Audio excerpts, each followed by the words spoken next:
हाय everyone, मैं Manish Kumar and welcome to my YouTube channel.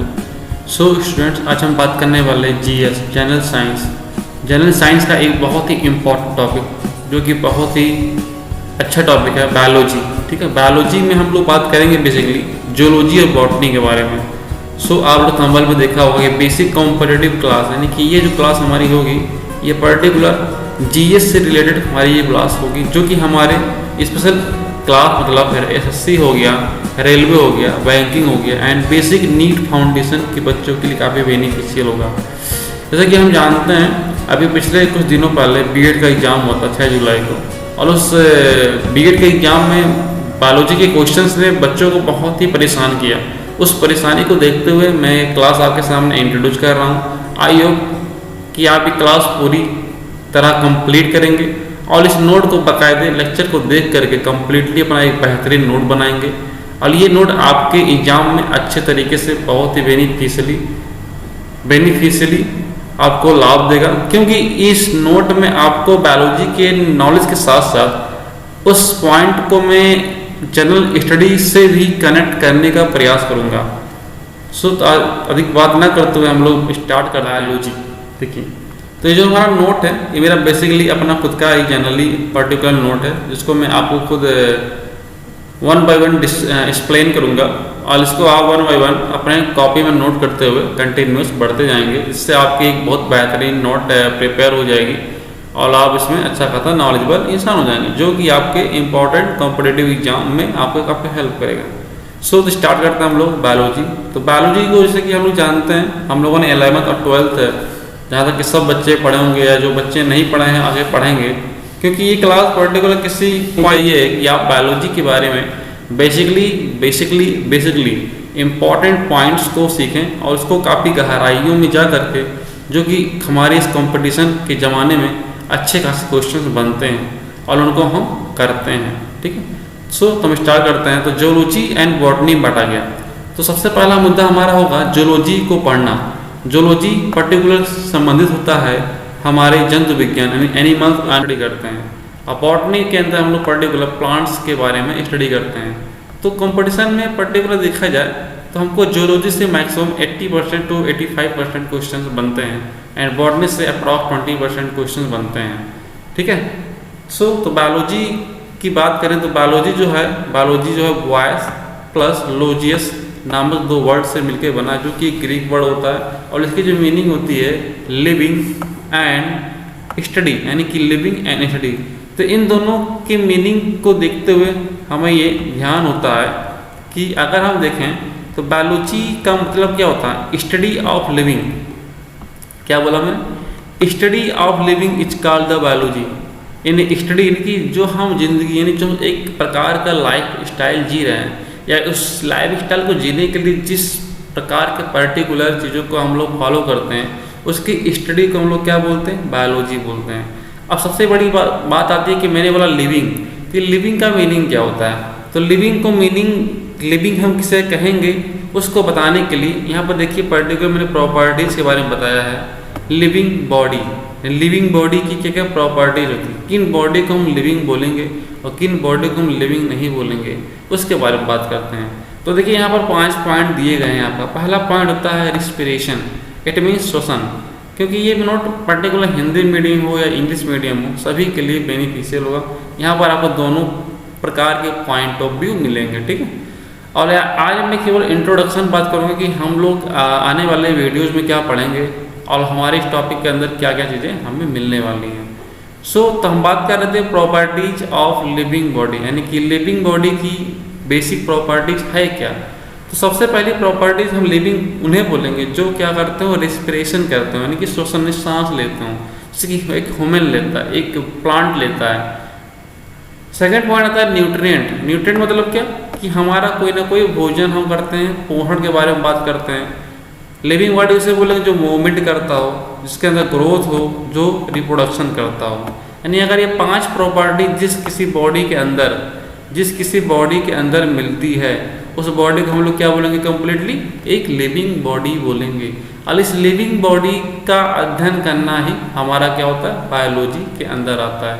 अभी biology 2 category से हम लोग बांटते हैं, जियोलॉजी एंड बॉटनी। अब इस बायोलॉजी को पढ़ने के बाद सबसे बड़ा दिक्कत ये आती है क्योंकि चीज़ें हमारी सोसाइटी के अंदर बहुत सारी चीज़ें हैं, तो उनका एक पर्टिकुलर क्लासिफिकेशन क्या है, क्योंकि लिविंग में तो हम ही केवल नहीं आते, हम ह्यूमंस के अंदर भी कई सारे पार्ट्स होते हैं, कई सारे क्या बोलते हैं क्लासिफिकेशंस होती हैं, प्लांट्स के अंदर भी काफ़ी क्लासिफिकेशन होती हैं। तब इन समस्या को सॉल्व करने के लिए एक वर्ड आता है टैक्सोनॉमी। क्या आता है भैया? टैक्सोनॉमी वर्ड आता है। अभी टैक्सोनॉमी का मतलब ये होता है वर्गीकृत। वर्गीकृत मतलब ये होता है कि चीज़ों को, यानी कि जो हमारी लिविंग बॉडी हैं उनकी स्टडी को हमने क्या क्या क्लासीफाइड कर दिया, और इस क्लासिफिकेशन के मदद से ही हम लोग जूलॉजी और बॉटनी के नाम से दो अच्छी खासी ब्रांचों के बारे में जानते हैं। तो study of classification of living body मतलब क्या? Study of classification of living body is called the taxonomy. क्या बोला? इज कॉल्ड द टैक्सोनॉमी, यानी कि लिविंग बॉडी के क्लासिफिकेशन की स्टडी करना क्या बोलते हैं? टैक्सोनॉमी बोलते हैं। ठीक है, तो इतनी बात आई होगी आपकी क्लियर हो गई होगी। चलिए आगे बढ़ते हैं हम लोग। तो आपको देखिए अगला पॉइंट दिख रहा है कि यहाँ पर दिखा गया कि टैक्सोनॉमी के फादर कौन है, यानी कि सबसे पहले टैक्सोनॉमी जो वर्ड था और जो कॉन्सेप्ट था किसने सोचा? तो कार्ल लिनियस नाम के साइंटिस्ट ने बायोलॉजी को दो पार्टों में डिवाइड किया। तो इस नाम को आप लोग थोड़ा गौर करेंगे और इसको अच्छे से नोट करेंगे। कार्ल लिनियस ये भैया ऐसे विद्वान इंसान थे जिनको हम बोलते हैं द फादर ऑफ टैक्सोनॉमी बोलते हैं। कि आपको जो भी इंपॉर्टेंट पॉइंट है यहाँ पर दिखेंगी वो आपको हाईलाइट कर दिया जाएगा। ठीक है, कि आपको हाईलाइट की अवस्था में मिलेगी। तो आपको ये शीट जो है थोड़ा रफली दिख रहा होगा, बट थोड़ा इसको कष्ट करें, मैं इसको रीड कर रहा हूँ और इन बातों को सुनकर आप पढ़ें। ठीक है, तो कार्ल लिनियस नाम के साइंटिस्ट ने क्या किया? बायोलॉजी को दो भागों में कैटेगराइज किया।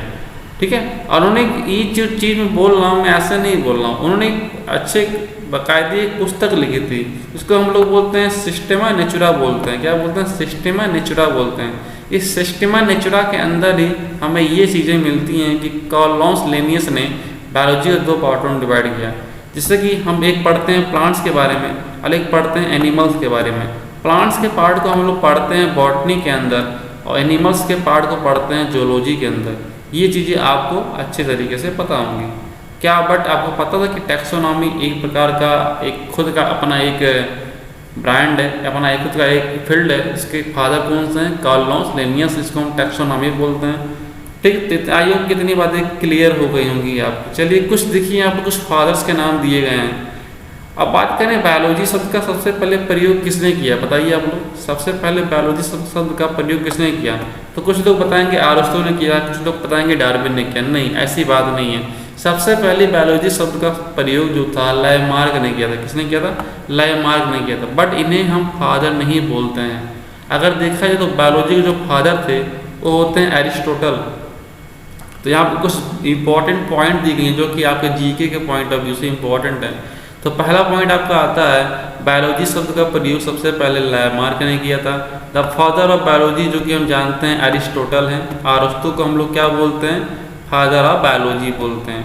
सेकंड पॉइंट आता है फादर ऑफ जूलॉजी कौन होता है? तो फादर ऑफ जूलॉजी भी हमारे एरिस्टोटल जी हैं। थर्ड पॉइंट आता है फादर ऑफ बॉटनी। ये इंपॉर्टेंट पॉइंट है क्योंकि क्लासिफिकेशन में तो टैक्सोनॉमी में हो गया, कार्ल लिनियस ने कर दिया, बट इसके फादर थे थियोफ्रास्टा। कौन थे? थियोफ्रास्टा थे। थियोफ्रास्टा नाम के साइंटिस्ट जो कि इन्होंने अपना एक प्लांट क्लासिफिकेशन भी दिया अच्छा था। तो इन्हीं को बोलते हैं हम लोग, थियोफ्रास्टा को बोलते हैं क्या भैया? बायोलॉजी के बायोलॉजी नहीं बॉटनी के फादर बोलते हैं। सेकंड आपका आता है माइक्रोबायोलॉजी। माइक्रोबायोलॉजी का मतलब ये होता है जो पार्टिकल हमें दिखते नहीं, जैसे बैक्टीरिया उसके अध्ययन हो गया, तो इसके वायरस का हो गया, तो इसका जो अध्ययन होता है ये माइक्रोबायोलॉजी के अंदर आता है। और इसके जो फादर हैं वो हैं वॉन लोवेनहॉक, यानी जो हमारे बैक्टीरिया के फादर, इसमें बैक्टीरिया का हम लोग पार्टिकुलर अध्ययन करते हैं, एंटोनी वॉन लोवेनहॉक। ये आपके हो गए भैया फादर ऑफ माइक्रोबायोलॉजी हो गए।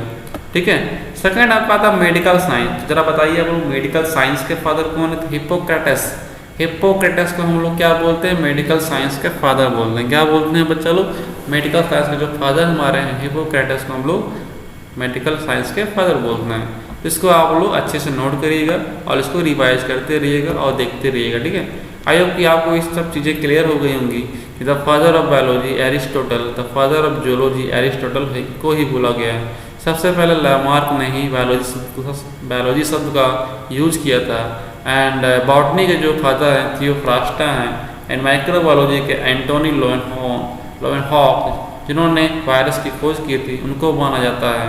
और मेडिकल साइंस के जो फादर हैं हिप्पोक्रेटिस को हम लोग मेडिकल साइंस के फादर बोलते हैं। ओके, तो ये तो आपका इंट्रो होता है, एक प्रकार की बायोलॉजी होता है क्या, बायोलॉजी में कितने पार्ट होते हैं, टैक्सोनॉमी क्या होता है, डिफरेंट बायोलॉजीज जो हम पढ़ते हैं उनके फादर्स कौन कौन से हैं, इनके बारे में बताया गया।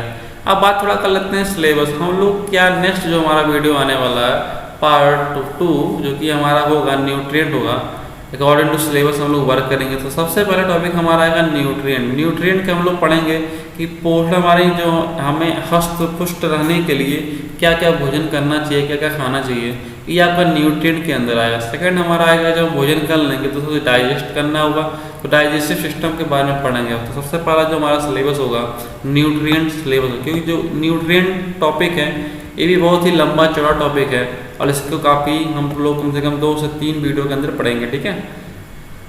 सेकंड टॉपिक आता है डाइजेस्टिव सिस्टम। जब हम कुछ भोजन करते हैं तो हमको डाइजेस्ट करना भी जरूरी है। तो सबसे पहले हम लोग जो स्टडी करेंगे ह्यूमन बॉडी के बारे में करेंगे, ठीक है। ह्यूमन बॉडी क्योंकि बहुत इंपॉर्टेंट है, क्योंकि ह्यूमन के बारे में ही मैक्सिमम एग्जाम में क्वेश्चन किए जाते हैं, तो ह्यूमन बॉडी के बारे में पढ़ेंगे। चलिए नेक्स्ट आते हैं हम लोग। अब जब हम लोग भोजन कर लेंगे, पचा भी लेंगे, तो फिर निकालना भी पड़ेगा, तो उसको बोलते हैं एक्सक्रीटरी सिस्टम बोलते हैं, उसको बोलते हैं उत्सर्जन तंत्र बोलते हैं, ठीक है। एक्सक्रीटरी के बाद हमारे पास आता है रिस्पिरेटरी सिस्टम, यानी कि श्वसन तंत्र के बारे में पढ़ेंगे। फिर पढ़ेंगे सर्कुलेटरी सिस्टम, हमारे पूरे बॉडी में किस तरह ब्लड का सर्कुलेशन होता है, उसके इफेक्ट क्या होते हैं, अगर नहीं हो रहा तो क्या, उससे क्या क्या जनित रोग हो सकते हैं, क्या क्या डिफीज हो सकती है, उनके बारे में पढ़ेंगे, ठीक। छठा पॉइंट आता है एंडोक्राइन सिस्टम, इसी को हम लोग ग्लैंडुलर सिस्टम बोलते हैं, यानी कि हमारी बॉडी के किन किन पार्टों से कौन कौन से हार्मोन्स निकलते हैं, कौन कौन सी सलाइवाएँ निकलती हैं, यानी कि इनको हम बोलते हैं अंतःस्रावी ग्रंथ, यानी कि जो अंतः मतलब जो अंदर से जो भी ग्रंथियों के माध्यम से जो भी स्रावित होती हैं सिस्टम बोलते हैं, ठीक है। सातवां आता है स्केलेटन सिस्टम। स्केलेटन में हम समझेंगे कंकाल तंत्र, यानी कि हमारी बॉडी का पूरा ढांचा क्या है। क्या आपको पता है हमारा जो बोन बना होता है किस कंपाउंड से बना होता है, बताइए। बोन का जो केमिकल फार्मूला होता है CH3PO4 का होल डोज, यानी कि ट्राई कैल्शियम फॉस्फेट के माध्यम से हमारा बोन बना होता है। एंड 8 आपका चैप्टर आएगा सेंसरी ऑर्गन्स, संवेदी तंत्र जो हमारे हैं बॉडी में, उनके बारे में पढ़ेंगे। फिर पढ़ेंगे नर्वस सिस्टम के बारे में पढ़ेंगे, फिर रिप्रोडक्टिव सिस्टम के बारे में पढ़ेंगे। लास्ट में हमारा आएगा ह्यूमन डिसीज, जो कि आपके 11th चैप्टर अगर आपको अच्छे से रिकवर करने हैं तो 1 by 1 मेरे वीडियो को फॉलो करिए और अपना कंप्लीट कर लीजिए। आपका हर एक पॉइंट ऑफ एग्जाम से बेनिफिशियल होगा, ठीक है। तो ये आपके 11 चैप्टर हैं जो कि आपको पढ़ना है, ठीक है। सेकंड सिलेबस आता है बॉटनी। बॉटनी में पर्टिकुलर में क्या पढ़ना है, तो बॉटनी में जो पढ़ना है आपको सेल के बारे में पढ़ना है, टिश्यू के बारे में पढ़ना है, क्लासिफिकेशन ऑफ लिविंग पढ़ना है, प्लांट्स एंड स्ट्रक्चर पढ़ना है, और प्लांट डेथीज कौन कौन से इसके बारे में पढ़ना है। यानी कि बॉटनी का सिलेबस बहुत छोटा सा, मैंने कहा कि 80% आपका ह्यूमन बॉडी से आता है एंड 20% आपका बॉटनी से रिकवर होता है, ठीक है। देखिए अब हमको निकालना हो एज, तो हम क्या करते हैं, उनके एनुअल रिंग को, यानी जो हम आप लोग अभी किसी पेड़ को काटिए तो आप लोग देखते हैं उनके इसमें कई सारे ऐसे गोल गोल एनुअल रिंग होती हैं, इनको हम एनुअल रिंग बोलते हैं। इसके वार्षिकीय वाले इस प्लांट, ये हमें क्या बताता है, ये हमें प्लांट की एज बताता है। यानी कि अगर बात करें प्लांट की एज कितनी है, तो नंबर ऑफ एनुअल रिंग्स को गिनेंगे और बोलेंगे हम लोग कि उतने ईयर का ये प्लांट है। अगर 15 रिंग है तो 15 ईयर का हो गया, 20 रिंग है तो 20 ईयर का, 5 है तो 5 ईयर का, ठीक है। फिर आपका अगला आता है कुछ पॉइंट हैं, स्टडी ऑफ इंसेक्ट इंटोमोलॉजी बोलते हैं, स्टडी ऑफ फ्रूट्स को क्या बोलते हैं, पोमोलॉजी बोलते हैं, स्टडी ऑफ सॉइल को बोलते हैं पेडोलॉजी, स्टडी ऑफ बर्ड को बोलते हैं ऑर्निथोलॉजी। अब ये सब पॉइंटों को यार नोट करो, क्योंकि ये सब पॉइंट ही तो पूछे जाते हैं कंपटीशन के अंदर। कंपटीशन में भी पूछा जाता है, तस्दीक के एग्जाम तो भर भर के पूछता है। तो ये जो हमारी क्लास हो रही है पर्टिकुलर, ये हमारा बेसिक पॉइंट है कि SSC। तो ये आपका था आज के लिए, इतना काफ़ी है। इंट्रो मैंने आपको डिस्कस कर दिया है, और नेक्स्ट की क्लास में हम लोग बात करेंगे न्यूट्रिएंट टॉपिक के बारे में, जो कि हमारा सिलेबस का पहला पॉइंट क्या है, न्यूट्रिएंट्स या न्यूट्रिएंट्स है। इसको बोलते हैं हम लोग हिंदी में पोहड़ बोलते हैं। क्या बोलते हैं? पोहड़ बोलते हैं। ठीक है, चलिए तो आज के लिए इतना काफ़ी है। अगर आपको ये वीडियो अच्छा लगे तो बिल्कुल इसे शेयर करिए, सब्सक्राइब करिए और इस नॉलेज को अपने भी मित्र और दोस्तों तक भी फैलाइए, पहुँचाइए, कि उनको भी अच्छे से अच्छे फ़ायदा मिल सके और उनका भी प्रॉफिट हो सके और भी अच्छा एग्जाम में कर सकें। क्योंकि आपको पता होगा, कर भला तो हो भला, इसी कॉन्सेप्ट को ले करके हम चल रहे हैं और इसी को हम लोग फॉलो करते रहेंगे। ठीक है, तो आज के लिए इतना काफ़ी है। Thank you and again thank you. जय हिंद।